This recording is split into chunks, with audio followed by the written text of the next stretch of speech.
Hello and welcome to another episode of A Woman's Brew, where women talk about beer. In today's episode, we're going to be talking about beer clean glassware and how to get the perfect pour. Come join us.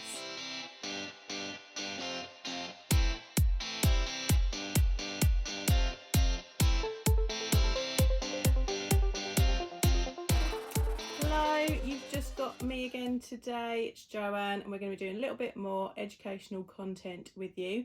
Today we're going to be looking at beer clean glassware. Have you heard of that? Have you had anybody tell you that your glass is filthy in one of your pictures because there's some carbonation bubbles stuck to it? That's because your glass is not beer clean.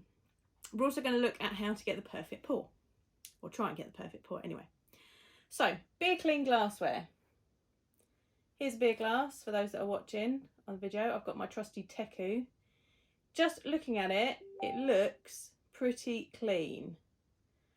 I can actually see some deposits of calcium because I live in Dover, and we're near Dover, so we've got quite hard water, so that's a bit difficult for when I'm in this area.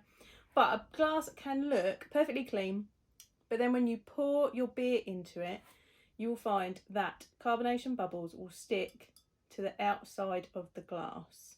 Now, we don't want this when we are pouring our beers. It takes the carbonation out of solution too quickly, and then you can lose part of the mouthfeel, part of the flavours and the aromas. So it's not good for when you really want to taste your beers properly. Having a clean glass also means that you'll get good head retention, which will keep those aromas in, and that is all part of our tasting. So there are ways to check if you have a beer clean glass. To get your glass clean, you want to clean it with a dish soap that doesn't contain oils. I've not been able to find one that I'm 100% happy in the UK is without oils. So I use Fairy, and I wash with hot water and Fairy, and then give it a really good rinse with a brush. I use a brush as well. Put a brush inside, give it a really good clean.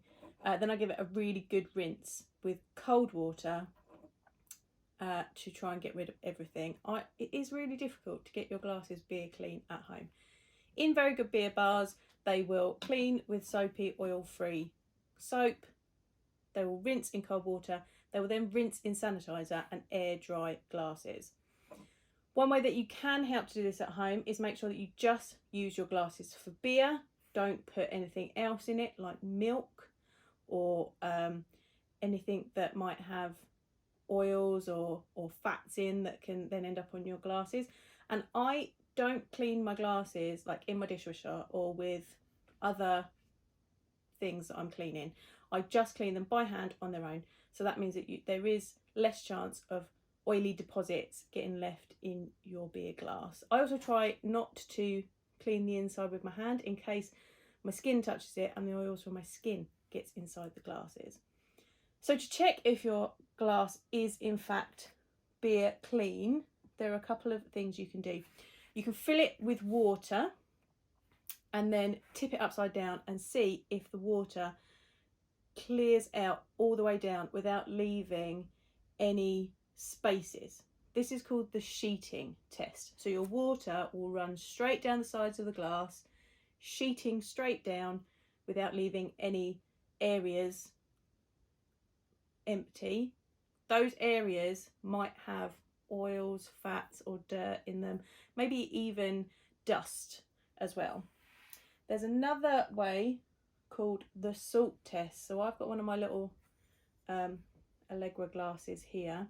You wet the glass and then you fill it with salt, and you get the salt to stick to the wet sides, and wherever there is a space where the salt won't stick, that usually means that that's still got dirt on it. So looking at this one, I think I've got a few areas at the top here around the edge where my salt isn't sticking, so this could probably do with a really good scrub. Of course then, and down the bottom here, if you're watching on the video, I can see there is a space in my salt, so that might mean that that's still got some grease, maybe some dust inside it. Of course, you then got to clean all the salt out. So this isn't the most practical of ways of doing it. The last way is the lacing test, but this is while you've got beer in your glass. Potentially the most delicious way of testing. You want to see if you get a nice head on the top of your beer, and then you want to watch as you drink, and between every sip there should be a line left by the head, so it laces down your glass and a line is left. So if you've got a really clean beer glass, you'll see those lovely lines of foam left inside your glass, and that means you've got a really clean glass. Basically, at home, this is quite difficult, but use your glasses only for beer. Give them a really good rinse. Don't wash them with other items where there could be fat that could stick to them, or oils. And I always rinse my glass in cold water before I put my beer into it. That lowers the temperature of the glass, and it also clears out any dust or dirt that might have accumulated in it since the last time that I used it. I also air dry my glasses, and I've got a little rubber mat that I set them on that's corrugated, and so then air can get around and clean and dry them once they are clean. So that's my tips for beer clean glassware.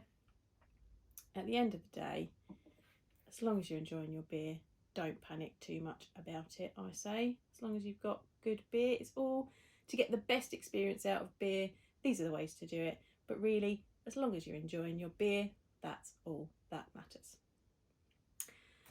As well as looking at beer clean glassware today, I was asked if I could do some information about how to pour beer properly.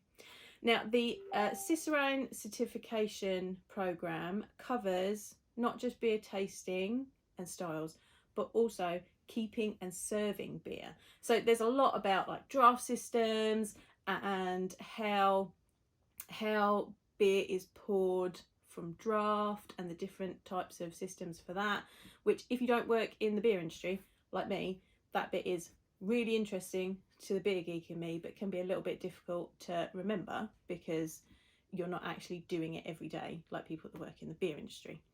But for us at home, the most important parts of the information are how to decant beer from bottles and cans properly so that we get the best beer experience. So I'm going to do that today. Fingers crossed this glass is actually beer clean, because that'd be embarrassing if it's not. I'll tell you if it isn't. That is how it happens sometimes. So I am going to use a pale beer here. It's actually Tiny Rebels Club Tropica non-alcoholic, because I'm doing this early in the morning. So we always decant into a glass because we drink with our eyes by looking at it, and also you want to open up the aromas and flavours. And if you were in having a beer that had yeast in it because it's bottle conditioned or it's been aged, you want to get the beer off of that yeast and into your glass to be able to drink it properly without drinking those bits as well. So you're going to open up your can, you're going to hold your glass at a 45-degree angle, and you're going to pour your beer inside. Once it is about half full, you'll straighten up your glass, and then you want to try and get about a 1-inch collar of foam at the top. That's easier said than done, by the way.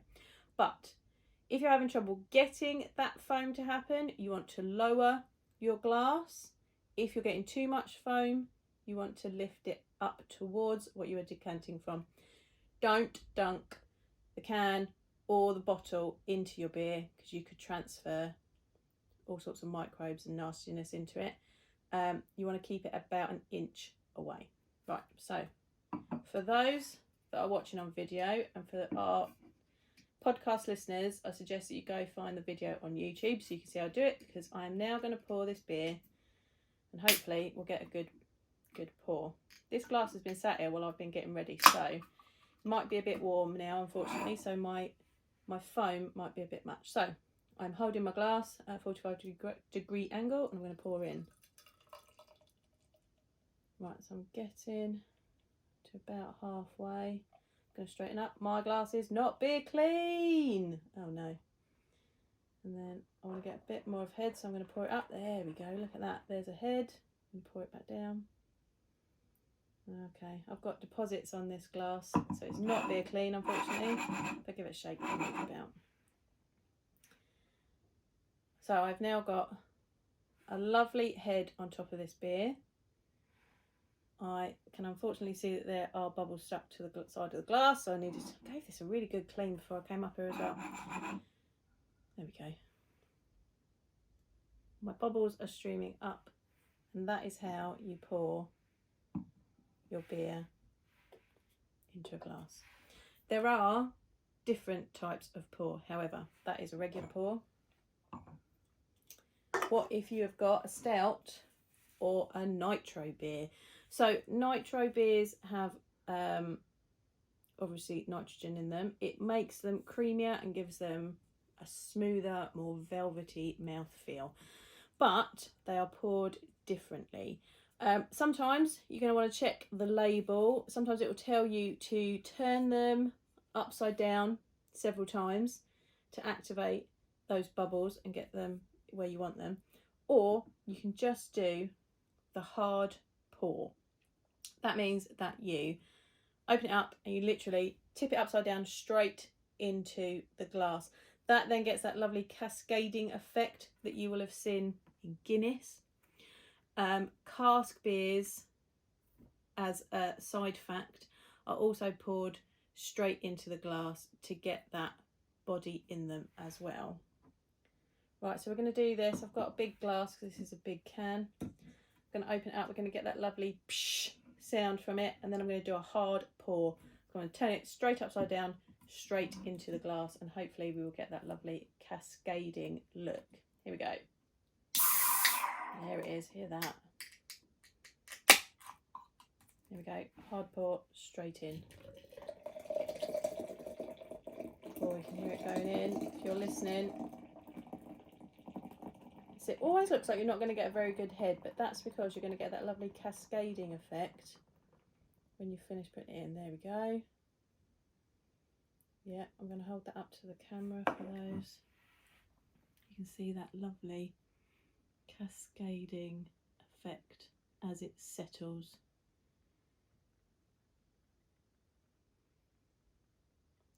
Lovely.